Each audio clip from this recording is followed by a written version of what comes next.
Taki Tachibana and Mitsuha Miyomizu are two people who have always felt something lacking in their lives, despite being completely fine with it. They don't know why it is they're feeling empty inside, and always seem to be searching for something. All they know is that it all began on that day, the day the stars fell. In the town of Itomori, Japan, Mitsuha wakes up one day. It is meant to be like any other morning, but something isn't quite right. Taki has woken up in her body. He can still remember the dream he just saw. Taki looks around and then looks at the body he's in. Confused, the first thing he does is feel up his new female body. Just then, Mitsuha's sister, Yotsuha, comes in to call her for breakfast and notices her acting weird. Like any odd sibling, she ignores Mitsuha and leaves, telling her to hurry for breakfast. A confused Taki goes to the mirror, only to let out a cry of horror. The next day, as Mitsuha enters the room, Yotsuha and her grandmother notice that Mitsuha has returned to normal. The family gathers around to have breakfast and watch the news.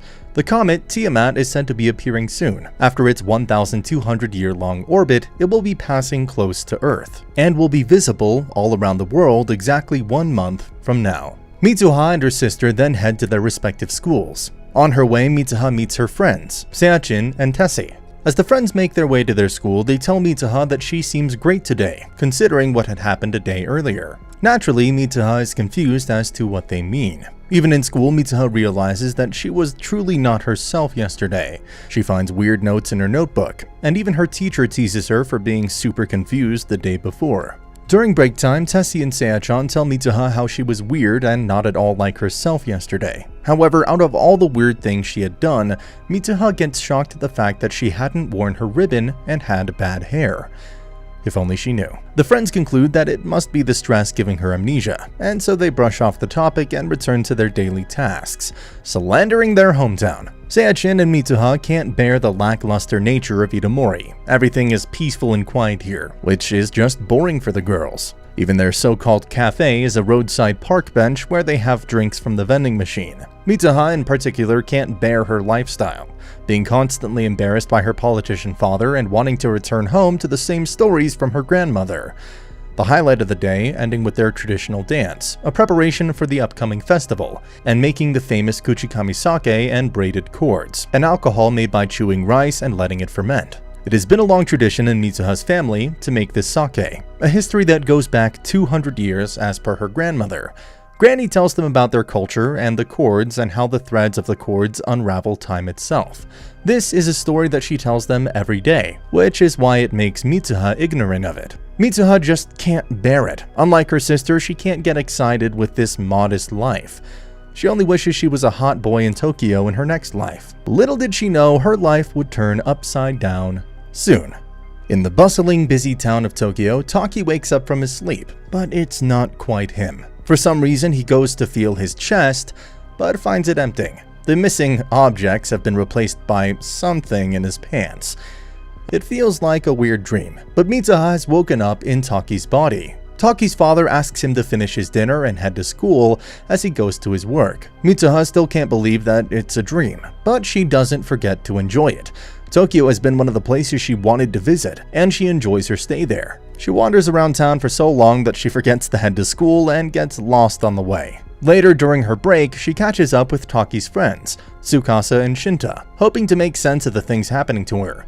She gets confused many times with her pronouns while talking. Classic Gen Z issues right there.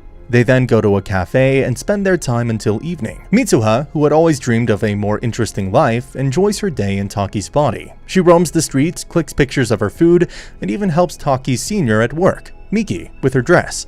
That last one really doesn't do any justice to Taki's character. Before going to bed, Mitsuha leaves a message on Taki's phone and writes down her name on his palm, almost as if she knew that they would switch back the next day. The next day, like Mitsuha predicted, Taki is back in his own body.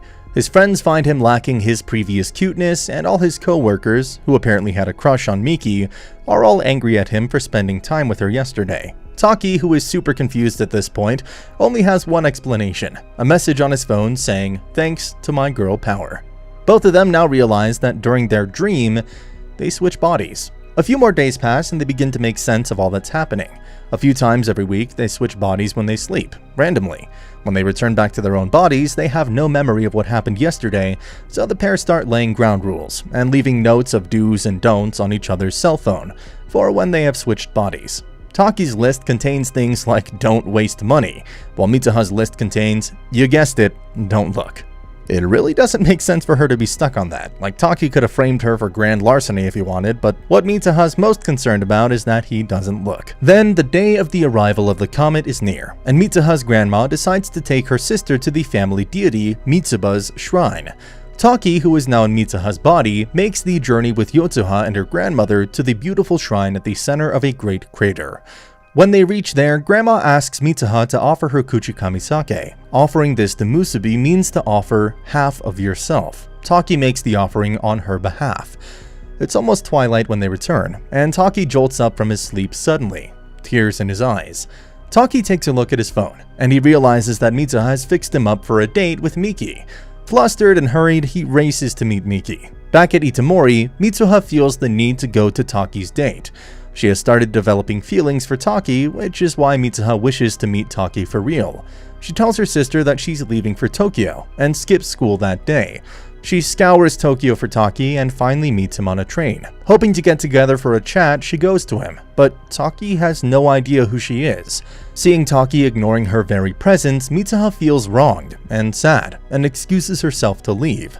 Taki asks for her name, but she is already on her way out. She screams her name to Taki and barely hands him her braided cord as she is pushed out of the train by a swarm of exiting people. On his date, Taki spends his time nervously around Miki, and by the end of the date, he's glad for it to be over. Even Miki realizes that Taki, while having had a crush on her earlier, doesn't seem to like her anymore. After the date, Taki takes a look at the notes Mitsuha had left. He is confused at her mentioning of the comet that appears on that night, because the sky above him was clear. Taki decides that he should tell Mitsuha about everything the next time they swap bodies.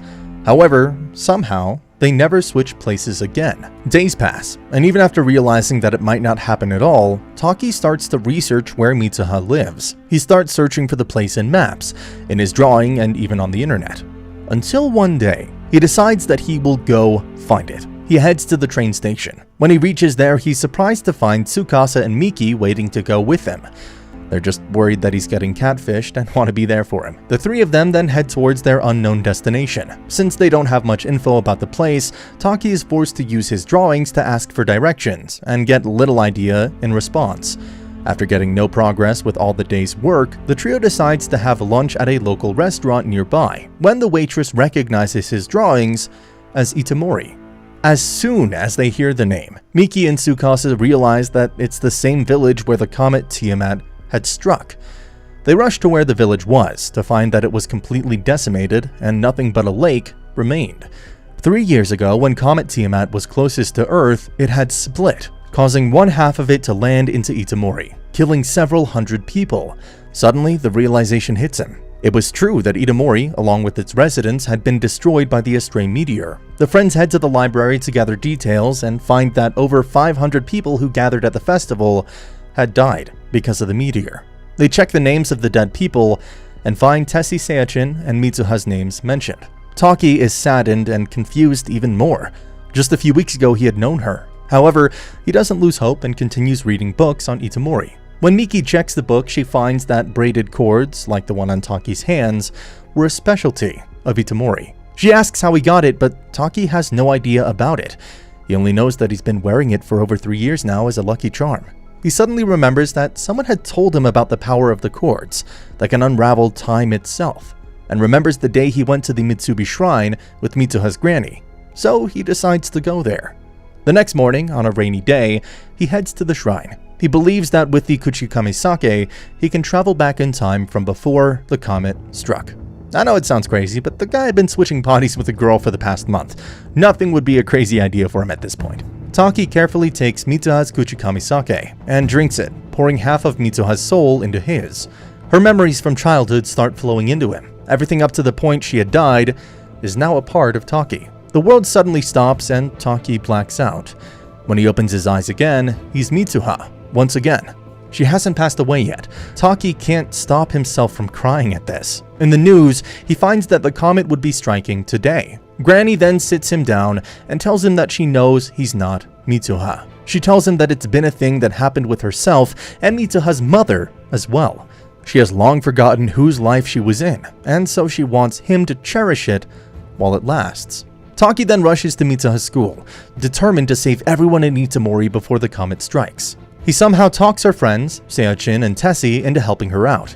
They plan to use the emergency speakers to evacuate the people out of town to the high school, which is outside the danger zone. Tessie will be placing explosives in the power plant on the outskirts of the village to make sure the threat seems real, and Mitsuha will try to persuade her father, who is now the mayor, to help them out. Taki goes to Mitsuha's father's office, and he's called stupid for making such assumptions. This makes Taki angry, who almost hits the man. Controlling himself, Taki leaves to persuade the people in town, but not even Yotsuha agrees with his intentions.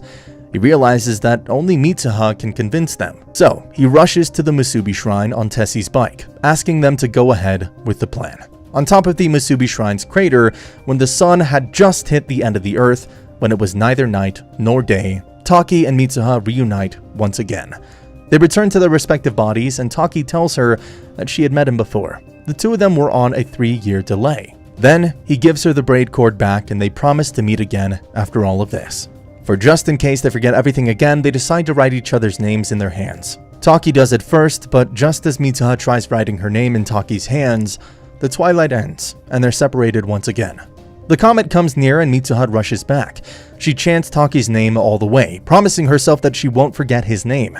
She meets up with Tessie, who had planted the bomb. They go ahead with the plan and the power plant explodes. Seochin makes a fake announcement in the emergency speakers asking people to evacuate the high school as there is a fear for further explosions.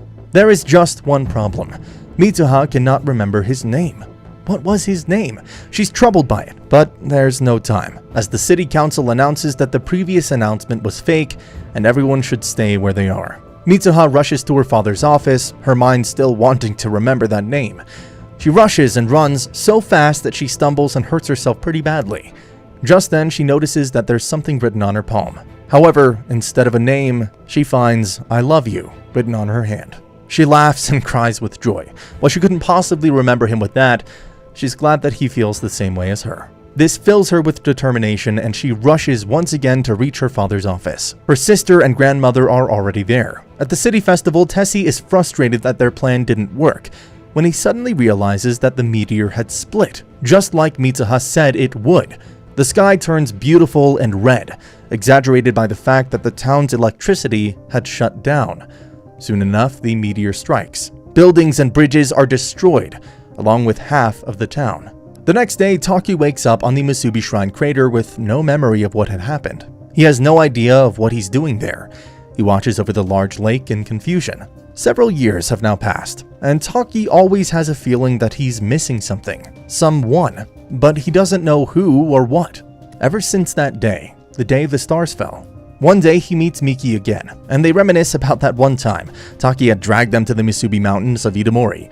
He had no reason to be so obsessed with the place and tells himself that it was probably because of the miracle that had happened in Itomori. Years ago, when the comet had hit the town, miraculously all the citizens were safe and unhurt because the mayor had asked for an emergency evacuation drill at the very last moment. Later that day, as he was on his way to another interview, he sees her on a train, heading in the opposite direction. The face that he had not seen in a long while. Someone he knew, but couldn't quite remember. Their eyes meet, and they know instantly that they should meet. They get off their respective trains as soon as it stops and rush toward each other.